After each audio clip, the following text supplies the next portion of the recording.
রেজাউল করিম রনি, আমরা যে বিষয় নিয়ে কথা বলছিলাম, এবং সরকার কিন্তু চেষ্টা করছে বাইরে থেকে টাকাগুলো ফেরত আনার জন্য, কারণ এত টাকা গিয়েছে যে এই ফেরত না আনলে বিচারের মুখোমুখি করা কঠিন হবে। এবং এটা আমরা মনে করি এটা বিচারেরও অংশ, যে মানুষ দেখুক যে টাকা পাচার করলে নিরাপদ নয়। আমার প্রশ্ন হলো, সরকার কি আদৌ এই কাজটি করতে পারবেন?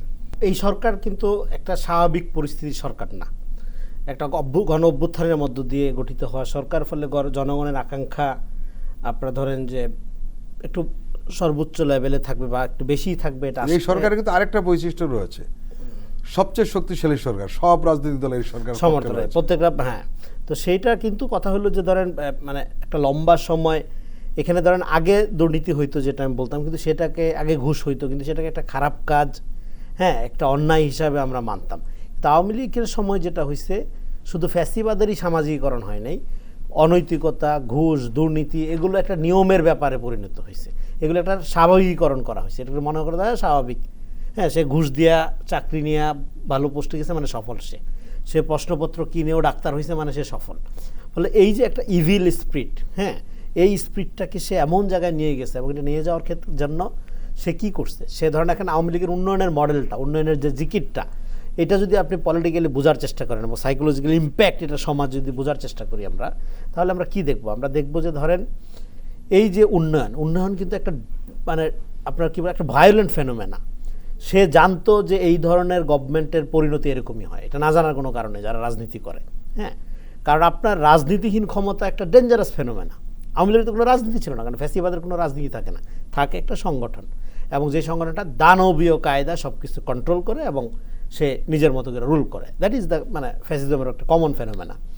তো সেখানে আওয়ামী লীগ জানতো যে তার পরিণতি এরকম হবে, এই জন্য সে লম্বা লম্বা প্রজেক্ট নিত, বড় বড় প্রজেক্ট নিত, এবং পৃথিবীর সবচেয়ে ব্যয়বহুল প্রজেক্ট, মানে যেই জিনিসটা করতে অন্য দেশে 10 টাকা খরচ হয়, সেটা আপনার দেশে একই জিনিস করবেন, তার চেয়ে কম মানের করবেন, কিন্তু 100 টাকা খরচ। যেমন আমরা জানতে পাচ্ছি যে একটা মেট্রো রেল হয়েছে, যে টাকা হচ্ছে 13টা মেট্রো রেল করা, 13টা মেট্রো রেল করা যেত। তো এখন ধরেন সেই কিন্তু এই মেট্রো রেল ধরেন ঢাকা শহরে আমি বলি যে এটা 80-র দশক 90-র দশকেই হওয়া উচিত ছিল। হ্যাঁ, ওকে, অনেক দেরিতে হইলো, কিন্তু হওয়ার মধ্যেই ধরেন তারা আবার এই মেট্রো রেলের জন্য সে কান্নাকাটি করা, কেটে দেয় যে উন্নয়ন পূজা। এই উন্নয়ন পূজা বেসিক্যালি উন্নয়ন না থাকলে আওয়ামী লীগের আর কিছু থাকে না, মানে লুটপাটের সূত্রই হলো এইটা। হ্যাঁ, তো এখন ধরেন যে লুটপাটের এই সূত্রটার কারণেই হলে বেসিক্যালি উন্নয়নের জিগিরটা তোলা, এবং আওয়ামী লীগ জানতো এর পরিণতি এরকম হবে, যত দ্রুত করা যায়। হ্যাঁ, আমরা 6 মাসের মধ্যে এরকম করে ফেলবো, 1 বছরের মধ্যে ওই টানেল করে ফেলবো, হ্যাঁ, এত দ্রুত গতিতে করবো, পৃথিবীতে নজির হয়ে যাবে, এত দ্রুত গতিতে করবো, কারণ যে কোনো সময় তো পতন হইতে পারে, টাকাটা তো আগে নিতে হবে, বস্তায় তো ভরতে হবে, বইরা তো পালাইতে হবে, তো তাড়াতাড়ি কর। এই জন্য আপনারা ধরেন যে 10 টাকার কাজ 100 টাকা দিয়ে আনলো, হ্যাঁ, আইনা টাকাটা বইরা গো, এই ছিল উন্নয়নের পলিসি।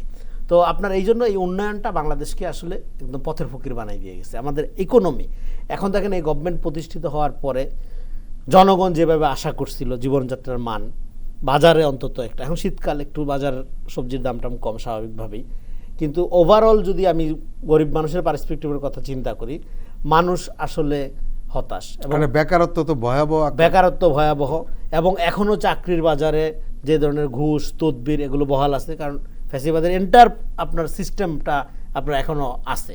আমলাতন্ত্রের কথা হয়তো আমরা আলোচনা করব। তো আপনার সব মিলে যেটা হচ্ছে যে জনগণের অভ্যুত্থানের মধ্য দিয়ে গঠিত সরকার, কিন্তু সেই সরকার আসলে কতখানি ফাংশন করতে পারছে, মানে জনগণের যে আকাঙ্ক্ষা, জনগণের যে অভিপ্রায়, সেই অভিপ্রায় অনুযায়ী সেইটা একটু রিভিজিট করা দরকার, কারণ অলরেডি 5 মাস 6 মাস হয়ে যাচ্ছে। তো এটার একটা বড় কারণ হলো আপনার এখানে উন্নয়নের নামে এই যে লুটপাটের যে সিন্ডিকেট, এবং মানুষের মনন বা চরিত্রের মধ্যে লোভকে উস্কে দিয়ে শাসন করার যে প্রবণতা, এটার যে সামাজিকীকরণ হয়েছে, এর ফলে আমাদের টোটাল জনগোষ্ঠীর মোরাল ইম্পালস অনেক নিম্নমানের হয়ে গেছে। হ্যাঁ, এখানে প্রতিযোগিতাটা একটা অসম প্রতিযোগিতা হয়ে গেছে। ধরেন প্রতিযোগিতা থাকবে সমাজে, বিভিন্ন সেক্টরে থাকবে, কিন্তু সেই প্রতিযোগিতার মধ্যে একটা এথিক্স থাকতে হবে, একটা নীতি থাকতে হবে, কিন্তু আমাদের এখানে কোনো নীতি নেই।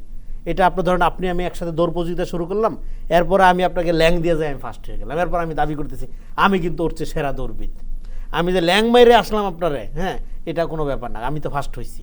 এই যে প্রবণতাটা, এইটাই একটা আওয়ামী প্রবণতা। ফলে ফ্যাসিবাদকে এখন আমরা একটা লেট ফ্যাসিজম পিরিয়ডে আছি। ফ্যাসিজম একটা শুধুমাত্র ব্যক্তির ব্যাপার না, এটা সিস্টেমেরও ব্যাপার সিস্টেমেরও দাঁড়িয়ে যায়। ব্যাপার। ফলে এইটা যে আমাদেরকে যে সার্বিকভাবে যে প্রভাবিত করছে, সেই প্রভাবিত করার ক্ষেত্রে একটা অন্যতম স্পিরিট ছিল আওয়ামী লীগের তথাকথিত উন্নয়ন।